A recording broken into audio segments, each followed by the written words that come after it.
Salut à tous, ici le Playmaker, et bienvenue pour ce nouvel épisode de Parlons peu, parlons base. Alors, je réexplique le concept pour ceux qui ne connaissent pas. Parlons peu, parlons base est un format libre, donc c'est-à-dire que je parle au micro sans écriture de sujets en lien de près ou de loin à Beyblade. Donc c'est des trucs que je peux pas parler, dans mes vidéos review, dans mes vidéos discussions, parce que les vidéos discussions sont écrites, les parlons base ne le sont pas. Je parle librement au micro sur un sujet bien précis que j'ai envie.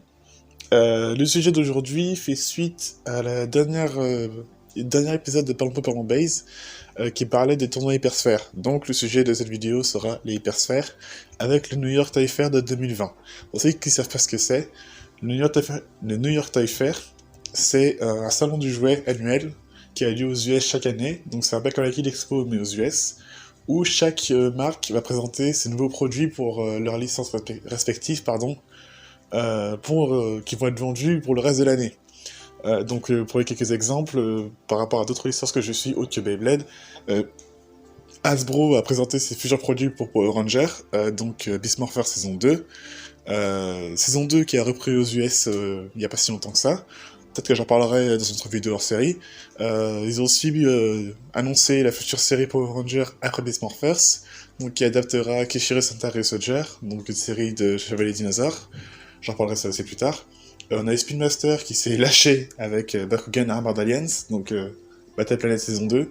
Donc ils ont annoncé des nouveaux Bakugan, des nouveaux produits, des nouvelles figurines, des fusions, oui, des radios-fusions, pourquoi pas, et des nouveaux Bakugear. En gros, Spin Master, c'était carrément un buffet garni, leur stand. Et on a Hasbro Beyblade Burst. Donc, comme l'année dernière et l'année d'avant, il n'y a qu'une personne qui a accès au stand d'Hasbro de Beyblade, c'est Zanki. Voilà. Et vu que Zanki insiste sur le fait que les vidéos qu'il fait sur le Toy Fair sont protégées par les droits d'auteur, je ne peux pas utiliser ces images dans ma vidéo. Du coup, ces vidéos seraient vidéos audio, donc mettez votre casque, faites ce que vous voulez à côté, mais là, à l'écran, il n'y aura rien. Voilà, c'est légal ce qu'il fait, c'est pas histoire de faire ça pour faire chier, non, il fait ça pour faire chier, oui, parce qu'il veut garder l'exclusivité, ça c'est pas nouveau, mais il est dans la totale légalité. Si je me permets de prendre une de ces vidéos sans demander, pour le réutiliser sur ma chaîne, c'est comme si je prenais un épisode de Beyblade Burst sans avoir l'autorisation de D-Ride pour en mettre sur ma chaîne. Je peux me faire striker comme une vidéo non autorisation des droits d'auteur. C'est tout à fait dans la légalité de YouTube. Donc je peux prendre le risque, surtout Zanki et moi on n'est pas en bon terme du tout. Donc voilà. Je parlais des nouveautés qui a eu lieu, qui ont été présentées au Toy Fair, et ce qui s'est dit de la petite interview, puis voilà, hein. Donc concrètement, comme l'année dernière, avec Slingshock, j'ai fait une vidéo à ce sujet d'ailleurs, pour ceux qui s'intéressaient. Ils nous ont fait présenter la gamme des produits qu'on connaît déjà, plus quelques-unes en plus pas encore sorties. On a le fameux pack avec le nouveau Stadium et deux toupies. Donc l'année dernière c'est le Stadium solaire avec Fusion Laser. Et le nouveau set avec le pack gros lanceur plus une nouvelle toupie. Donc l'année dernière c'était, si j'ai pas de bêtises, c'était le lanceur requin avec lanceur raz-de-marée, pardon, avec Forneus F4 transparente, c'est ça. Donc ça c'est vraiment classique de chez Hasbro. Donc on a à peu près la même chose. Niveau toupie, on a vu ceux qu'on connaît déjà, qui sont déjà sortis en soi. On a aperçu Harmony Pegasus, donc la version Hasbro de Event Pegasus. Petite différence par rapport à Takara. J'allais dire c'est pareil pour toutes les hypersphères en soi. Il n'y a pas de gimmick, il n'y a pas de métal pour ceux qui en auront, il n'y a pas de caoutchouc pour ceux qui en auront, qui sont censés en avoir.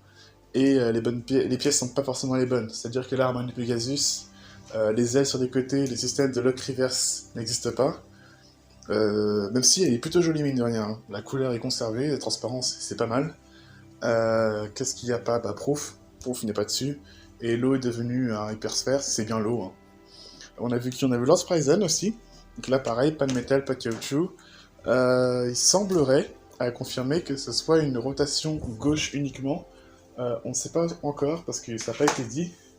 Parce que il n'y a pas moyen de vérifier en fait. Parce que les toupies qui sont présentés qui était présenté à cette OFR, je sais pas si c'était pas l'année dernière, l'année d'avant, je suis que depuis 3 ans, c'était des prototypes, donc c'était des versions non finies, on va dire, qui étaient collées sur des socles, vous pouvait pas les désassembler ni rien. Donc Lance Horizon semblait être qu'à rotation gauche, et ce qui peut me faire penser ça, c'est que justement, en double rotation, avant Spriggan, dans Gachi, on avait eu Diabolos, donc Devolos chez Hasbro, et Devolos existe en deux versions. On a une chip de Devolos qui tourne à droite, vendue avec Venom Devolos, et une chip de Devolos qui tourne à gauche, ouais, c'est ça, vendue avec Iris Devolos. Donc il y a des chances qu'il passe par avec Spriggan, mais on n'a pas de nouveauté par rapport à ça. On a vu d'autres rééditions Bakuten qui ont été faites, supplémentaires, vendues avec présentées avec des points de Sync-Shock, pas des hypersphères. On a vu Cosmic Batriek, aussi surprenant que ça puisse être, Cosmic a été réédité encore une fois, qui était vendu avec Cosmic Kraken, mais cette fois-ci avec Cosmic Batriek. Donc c'est la version Hasbro de Cosmo Valkyrie, du Random Booster, sorti au début de Gachi. On a une Achilles aussi. Alors, une Achilles, la converte, mais bon, le gimmick n'est pas dessus, donc ça, pas de surprise. Un genre d'espèce d'ovale, donc pas encore disque. Elle semblerait avoir Extend Plus Hyper Sphère. Enfin, ça ressemble à Extend Plus, mais bon, pas de gimmick, hein, pareil, mais la forme ressemble. Donc, est-ce que c'est Extend Plus Hyper Sphère, ou est-ce que vous renommez ça autrement, comme pour Orbit Metal, devenu Orbital, et Spiral Dash, devenu Spyro? Enfin, c'est pas une blague, hein. À voir. Le gimmick de l'Union Sword, pas moins de vérifier si c'est lié ou c'est lié pas. J'ai réussi à faire remarquer un truc, c'est que chez Takara, pour enlever les Union Sword, il faut retirer le weight. Le weight ne pouvant pas s'enlever chez Hasbro, j'ai vraiment un doute qu'il puisse s'enlever ici. Donc, pareil, à voir aussi, j'ai pas de nouveauté, enfin, pas d'infos par rapport à ça. De nouveaux recolors sortis sous Dual Pack. J'ai retenu cette magnifique galaxie, alors je sais plus si c'est galaxie ou astéroïde, Zetron. La différence c'est qu'il y en a une qui a les billes et d'autres qui n'a pas les billes. De mémoire, sous turbo, Galaxy Zetron c'était celle qui avait pas les billes, mais qui avait les mêmes couleurs que la Takara, donc Galaxy Zeus.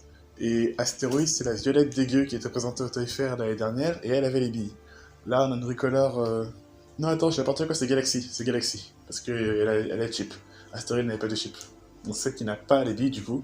Recolor rouge et blanche, très jolie. Voilà, je vous mets les liens de la vidéo de Zanki pour aller voir, parce que je peux pas montrer les images, hein, voilà, en description. On a une recolor de Engard, donc Hasbro de Orbegis, très très jolie aussi, en vert et... espèce vert et ambre, vert et or, que j'ai bien aimé aussi.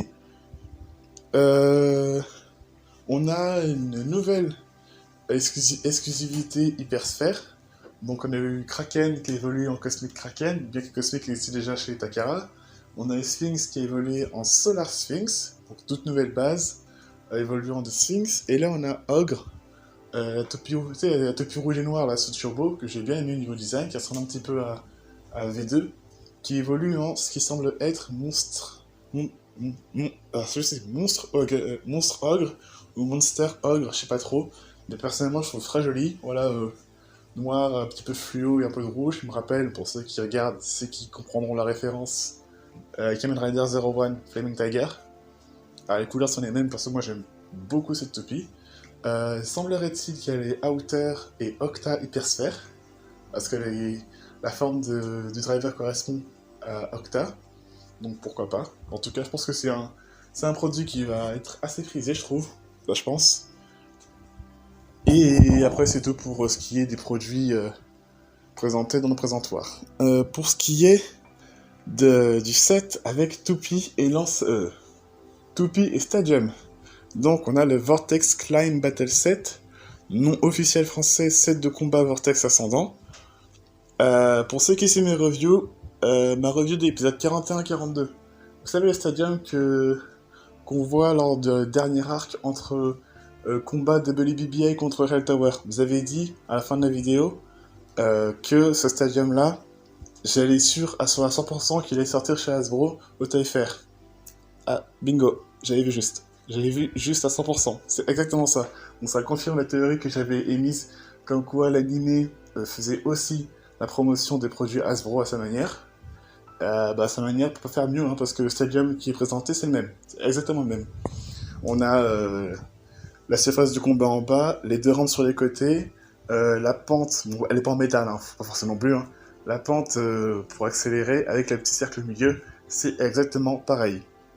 Et ce qui est cool, c'est que ce stadium est modulable, c'est-à-dire qu'il y a la partie verte peut se retirer pour faire un grand stadium hypersphère en plus, donc ça c'est cool. Alors, le stadium est cool, mais les toupies qui sont dedans le sont un petit peu moins de mon point de vue. D'un côté, on a non officiel Golden Judgment Dragon. Donc c'est une Judgment Dragon Hyperflu. Hyperflu, c'est le nom Hasbro de God Turbo. Voilà, donc elle est toute dorée. Judgment, du coup, n'a pas de caoutchouc en gimmick. Alors c'est pas vraiment ça le problème c'est qu'elle est vendue aussi avec Prime Apocalypse. Et pour ceux qui n'ont pas suivi, accrochez-vous bien, hein, parce que moi clairement j'étais mort de rire, mais c'était un rire nerveux. Ouais, non seulement Apocalypse n'a pas le système de Mugen Lock, mais Prime c'est une base, et Apocalypse c'est une Genshin Code Chip qui tourne à droite. Alors, en soi, le concept d'avoir Prime et Apocalypse en base et en Genshin Code Chip, enfin Gamma Chip du coup, pardon, c'est pas vraiment un problème, j'ai envie de dire, dans le sens où ça élargit encore plus les possibilités de customisation. Ça encore, c'est cool. Ce qui est moins cool, c'est que, encore une fois, on perd un gimmick de l'animé, et pas n'importe lequel. Je veux dire, quitte à retirer des gimmicks Retirer des gimmicks, pourquoi pas, j'ai envie de dire, on en est, on est plus à ça près. De toute façon, le hypersphère, pour fonctionner, le mode hypersphère n'a pas besoin de gimmicks. Alors oui, si tu joues en mode normal sous strike, les gimmicks, ça marchera pas, hein. T'auras juste une toupie qui sera équivalente à une duel layer, où les seuls gimmicks, ses capacités se baseront sur sa forme. Mais voilà, je voulais juste au moins qu'il conserve le Mugen Lock, parce que le Mugen Lock en soi n'est pas compliqué comme système, hein. C'est une pente, en dessous il n'y a pas de dents, et c'est juste des systèmes d'appui assez spécial. Je suis pas ingénieur, je connais rien à ça. Mais voilà. Mais le problème, c'est que le Mugen Lock, si vous suivez la série et mes reviews, vous n'êtes pas sans savoir que c'est un système qui est très important et qui prend une place plus qu'importante dans l'histoire de Gachi. C'est justement parce que Apocalypse et les Genesis qui vont suivre ne peuvent pas exploser ou sont difficilement explosables qu'on est dans la situation dans laquelle on est dans l'arc actuel, l'arc final. Et sur ça, dommage quand même qu'on perd encore un gimmick, surtout un gimmick aussi important par rapport à l'animé. Surtout, voilà, c'est qu'on s'éloigne encore plus de l'animé avec les produits Hasbro, et c'est un peu con quand même, je trouve, parce que je veux dire, l'animé Gachi par rapport à Takara, ça explique bien les gimmicks et la promotion, j'en parlerai dans la review finale de ça, en plus en détail. Ça fait la promotion, mais les gimmicks sont utilisés intelligemment dans les combats, un truc que j'aime beaucoup dans Gachi.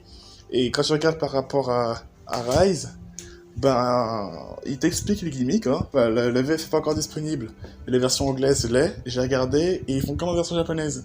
Quand un gimmick est montré à l'écran ou utilisé par un personnage, t'as un autre personnage, en général Kamane, qui explique le gimmick pour son fonctionnement. Et ils font pareil en version anglaise, ils font pareil en français je pense. Mais c'est débile, parce que voilà, ils présentent un gimmick qui est mis en avant, qui n'a rien à voir avec la réalité. Et je veux dire, mais les gamins sont pas cons, quoi, ils voient bien qu'il y a une petite différence. Et là, la différence, c'est... je reprends mon souffle, hein, désolé. Alors, je disais, la différence entre l'anime et les réalités, l'écart se creuse de ouf, parce qu'à l'heure actuelle, au risque de dire des conneries, toutes les hypersphères, les toupies qui ont des gimmicks, il n'y en a aucun qu'on retrouve dans la réalité, à part la forme de... Sauf si le gimmick se base sur la forme, genre Ace Rock est grand, Glyph du coup, ou Bushin par exemple, même Sword, ou Slash. Mais je parle des bases qui ont des vrais gimmicks, genre Dread, devenu Dusk, le gimmick de Dread Circle n'existe pas, Harmony, Heaven, ça n'existe pas non plus le Cliverse, et ainsi de suite. Donc voilà, l'écart se creuse encore, c'est ça dommage. Après, j'espère que ça va pas trop influencer pour les ventes. Sur Balade d'Espace, il y avait une membre qui habite aux US, donc qui suit un peu ce qui se passe là-bas. Apparemment, ça semble pas trop affecter les ventes aux US, à voir ce que ça va donner en France, mais voilà, c'est un risque qui était déjà présent dans Turbo par rapport aux différences, mais là, ça creuse encore, donc à voir. Et mine de rien, voilà, ça reste cool pour la customisation, même si bon, la toupie elle est un petit peu arrondie.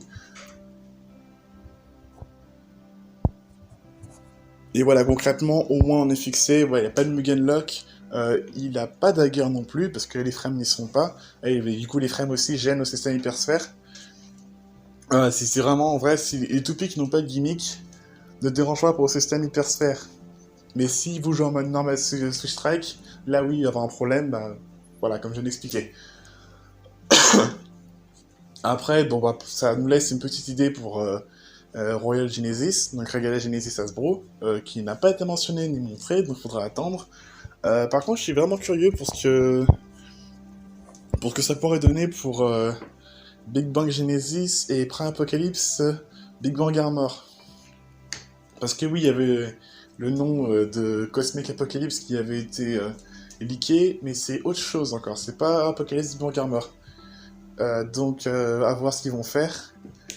Enfin, peut-être, même si Apocalypse Big Bang Armor, ils la font pas, on a toujours Big Bang Genesis qui est là. Quand ils vont se démerder pour foutre l'armure, même si... Je sais pas. Moi, ce que je vois pour Big Bang Genesis, c'est Eclipse Genesis, du coup, son nom, je crois. Eclipse Genesis, on va voir. C'est qu'ils vont foutre un truc rouge par-dessus, qui sera là que pour la décoration, comme ils l'ont fait pour Strike Valtryek dans le set double surface. Voilà, il y avait la Strike God Chip qui était posée dessus, et qui servait à rien parce que le gimmick n'était pas bloqué comme ça devrait le faire comme chez Takara. À voir. Quoi d'autre Ben si, l'Apocalypse Blade 7, donc ça c'est le nom pareil dans toutes les langues, c'est le set toupie plus lanceur. Donc le lanceur c'est le Sword Launcher de XQSX3 présenté au TFR en 2018, le lanceur rouge, sauf que là il est bleu, c'est le même mais d'une autre couleur. La record elle est pas noire, elle est dorée je crois, et la toupie qu'il y a dedans c'est Cosmic Apocalypse. Donc la base cosmique de Cosmic Kraken et Cosmic Valtryek, couleur dorée, avec le gamma chic d'Apocalypse. Et voilà, j'ai rien à dire dessus. Juste un petit peu déçu qu'on n'ait pas une nouvelle toupie ou quelque chose de... Comment dire ça? Putain, je gère très mal à l'aspiration. Quelque chose d'original, pas encore cosmique avec Apocalypse. Je sais pas, m'attendais vraiment à autre chose plutôt que ça. C'est un petit peu décevant. Et pareil au niveau du lanceur, pas forcément un lanceur à ficelle, parce que le lanceur à ficelle, on n'en a eu que 2 sur Two Burst Hasbro, le lanceur de Excalibur 6.1 du Master Kit et le lanceur double rotation sorti sous évolution. Voilà, c'est vraiment tout crémaillère pour éviter les casses faciles, je pense. Donc voilà, mais après, je m'attendais vraiment pas à un recolor d'un truc sorti au TFR d'il y a 2 ans. Je l'avoue, une petite déception de ma part. Et là, je vais arriver à la dernière partie, la partie interview. Oui, pareil, Zonky, c'est un truc qui fait d'habitude aussi. Putain, je vais pas y arriver. C'est qu'il pose des questions au représentant de Hasbro qui est sur le stand.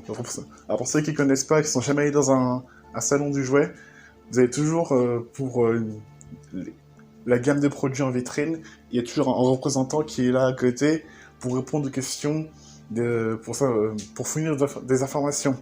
Le truc, c'est je vais la refaire. Il y a toujours un représentant qui est présent près du stand pour fournir des informations, pour répondre aux questions. Sauf que sa mission à son représentant, ou cette représentante, ça peut être une femme aussi, c'est d'informer sur les produits qu'il présente. Vous ne pouvez pas lui demander si la marque qu'il représente va faire ça à l'avenir. Il est sous secret professionnel, il n'a pas le droit de le dire, ou tout simplement on lui a pas communiqué. Sa mission, c'est de présenter les produits et répondre aux éventuelles questions en lien avec les produits. Donc là, Zanki pouvait pas débarquer en mode « Ouais, ben quoi vous ressemblez à Imperial Dragon, commande Dragon ?» Le mec n'allait pas lui répondre, c'est sûr. C'est pas sa mission, ou qu'il est carrément pas au courant. Donc du coup, pour ceux qui veulent savoir ce qui a été dit, parce que voilà, c'est l'un des avantages de comprendre l'anglais, c'est que, ben, pour ce genre d'informations,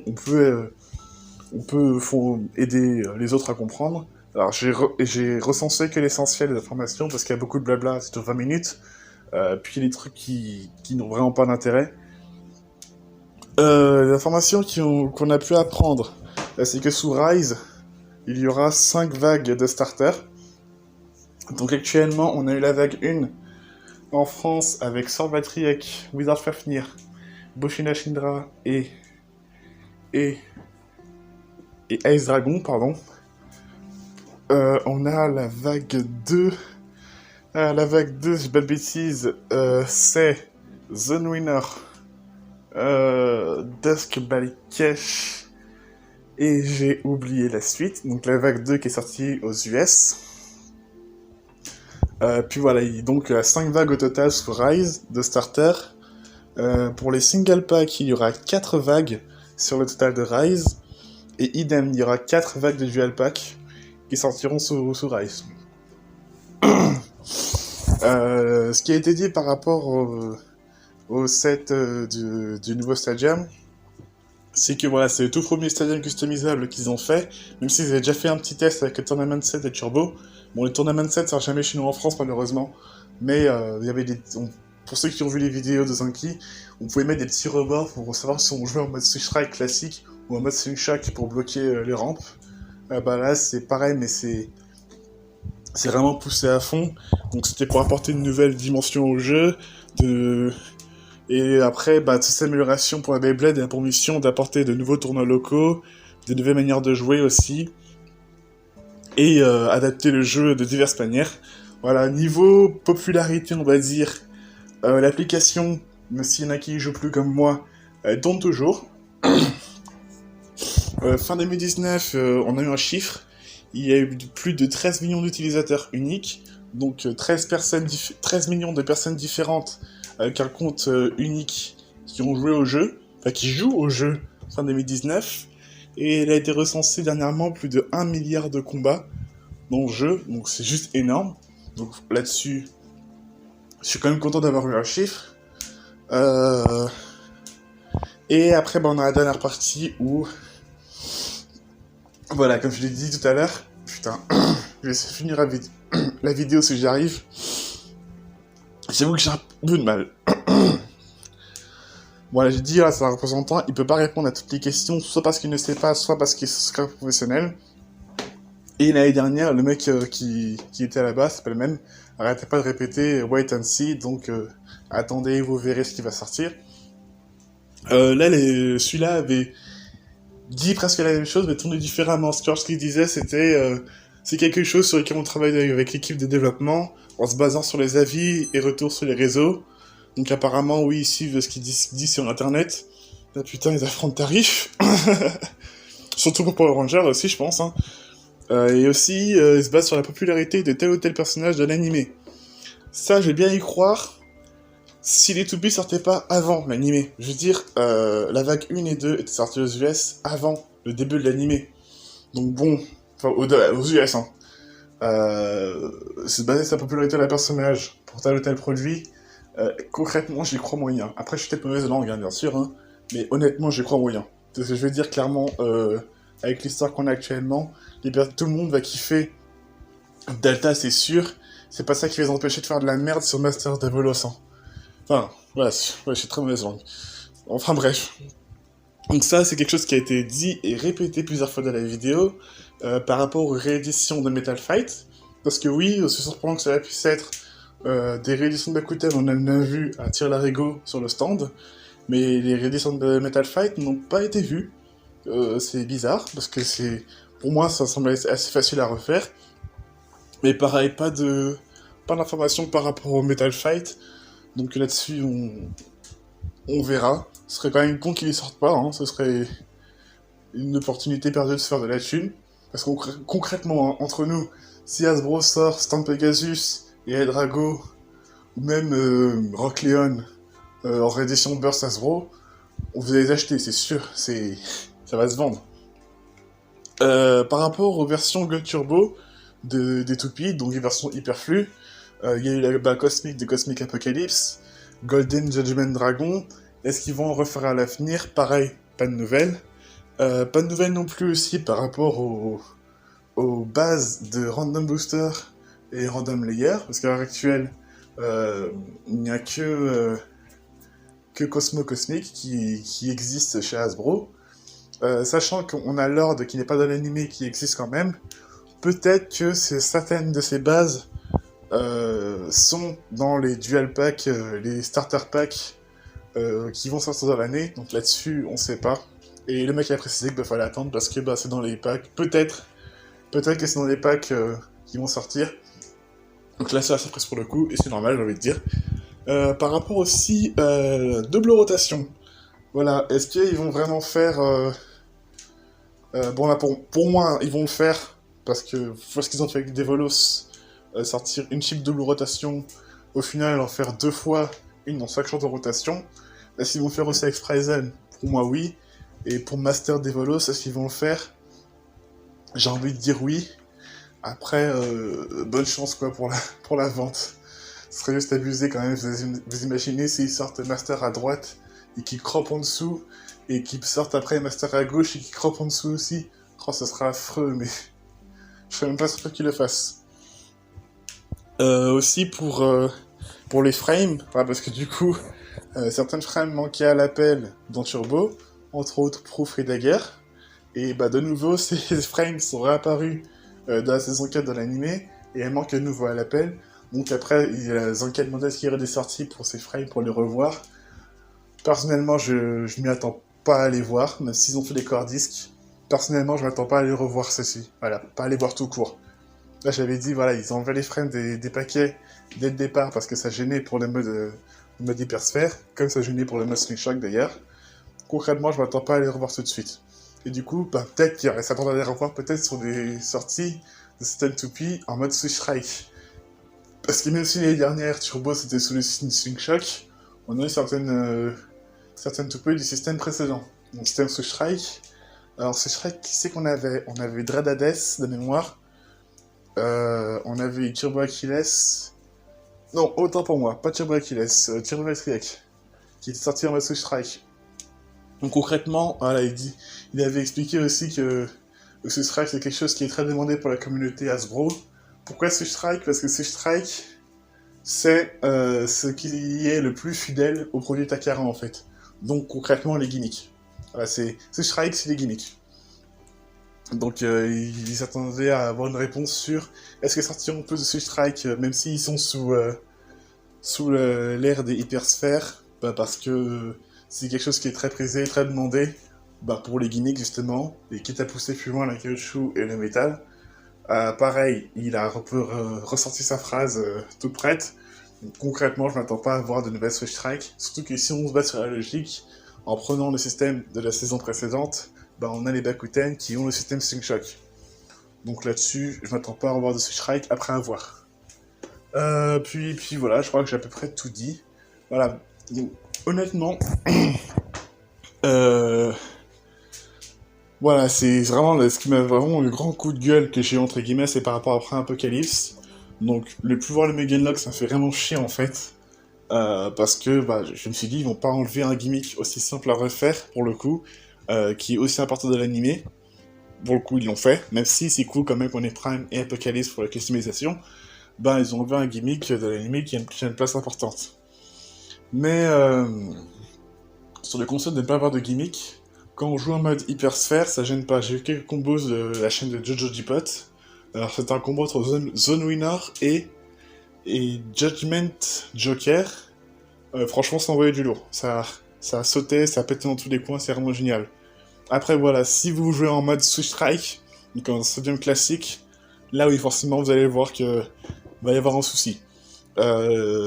Après, vu qu'on a la Battle League qui a été officialisée, du coup, depuis mon dernier épisode de Parlons Base, autre question qui se pose aussi, c'est par rapport au tournoi, normalement, le mode hypersphère, vu que ça bouge dans tous les sens, devrait apporter plus de dynamisme et plus de diversité dans le jeu.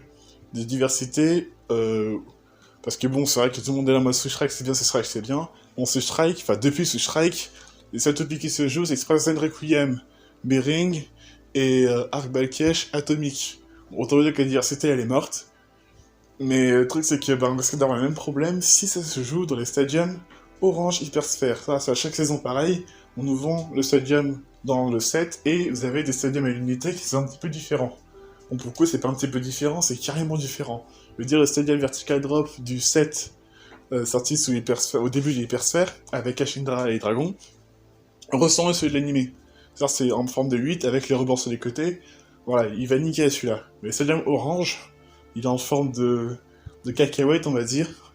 Et les surfaces sur le hauteur, il y a un rebord de au moins facilement 3 mm, 3-4 mm, 5 pour être large, qui empêche tout plus de retomber dans la surface de combat quand elles sont en haut. Et t'as... Je sais pas comment... Enfin, vous regardez une photo ou une vidéo par rapport à ça, mais concrètement, voilà, même s'il y a hypersphère, la hypersphère, elle bouge très mal là-dedans, elles ont pas d'endurance, même si elles ont de l'attaque, elles sautent, mais elles font n'importe quoi, c'est encore plus incontrôlable que dans le mode, que dans l'arène blanche du Vertical Drop 7. Et bah pareil, il y a assez de place pour que les soupiers de type endurance qui ont Bering bah, puissent faire leur endurance de plus comme d'habitude. Donc j'espère que ça jouera pas là-dedans. Il y a des chances, hein, donc à voir. Ça me ferait chier quand même. Pour ce qui est de l'avenir de la licence chez Hasbro, personnellement, je m'inquiète pas. Je veux dire, voilà, on a tous gueulé par rapport à Turbo l'année dernière, par rapport au métal. Ça, c'est quand même bien vendu. Bon, je sais pas de chiffre d'affaires, ça me ferait chier, j'aurais bien voulu en avoir un. Mais ça, c'est bien vendu, sinon, il serait pas là cette année avec Rise. Ça tombe bien quand même, ça se vend. Ça reste du Beyblade. Beyblade, c'est un produit qui se vend, mine de rien. Pour moi, c'est pas ça qui va couler la licence. Si la licence aurait dû couler, elle aurait déjà dû couler. Ça, c'est clair net. Si la licence devait couler, ça serait déjà passé. Donc après à voir, faire un bilan sur la fin de Rise, qui n'a à peine débuté aux US et qui peine à débuter en France, parce qu'apparemment l'animé semble pas démarrer en mars, mais plus tard, ça fait un peu chier quand même. Donc à voir. Donc bon, je sais combien de temps là de parlotte, parce que bon... Oh, 32 minutes, oula. Bon, enfin bref. Donnez-moi votre avis par rapport à tout ça. Parce que j'étais beaucoup plus long que l'année dernière. Puis voilà, hein, on verra bien ce que ça donne pour plus tard. Allez, moi je vais me coucher, hein, parce que j'ai la voix en vrac et je suis crevé. Et je vous dis à la prochaine.